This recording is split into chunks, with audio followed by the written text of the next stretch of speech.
Today's topic is complex and often sensitive: the relationship between the People's Republic of China and the Tibetan exile community, particularly those based in Dharamshala, India, and other Tibetan diaspora communities worldwide. This issue is usually discussed through very different, sometimes conflicting perspectives. On one hand, the People's Republic of China government presents its policies as necessary for national unity, territorial integrity, and social stability. On the other hand, many Tibetan exile representatives and international observers interpret these policies as forms of political pressure and cultural restriction. Colonial rule in Tibet included the replacement of the Tibetan language with the Chinese language, economic exploitation, and resource plunder. Understanding both the structure and the controversy is essential for an informed view.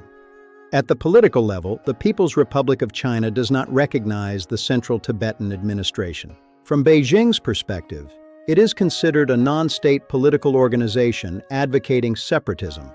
As a result, official contact between the PRC institutions and the exile administration is not permitted. Communication between Tibetans inside Tibet and exile political structures is tightly restricted.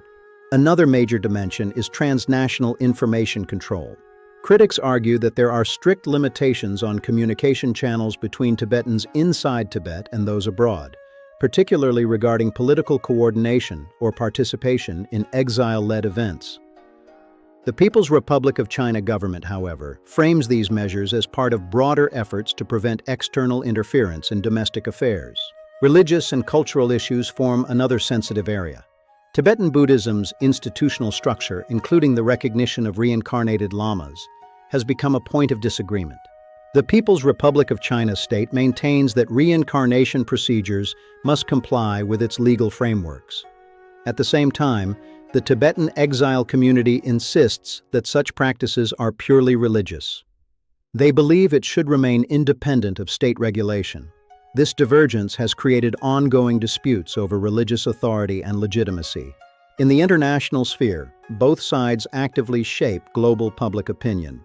The Tibetan exile community advocates for broader international recognition and cultural preservation, while the People's Republic of China state works through diplomatic channels to challenge what it views as political separatism and to reinforce its official position on Tibet. Finally, critics claim that various administrative, technological, and political tools are used to influence diaspora communities and internal discourse. These claims remain debated and are interpreted very differently depending on political perspective and source. In summary, the relationship between the People's Republic of China state and the Tibetan exile community is shaped by deep disagreements over sovereignty, identity, religion, and historical interpretation.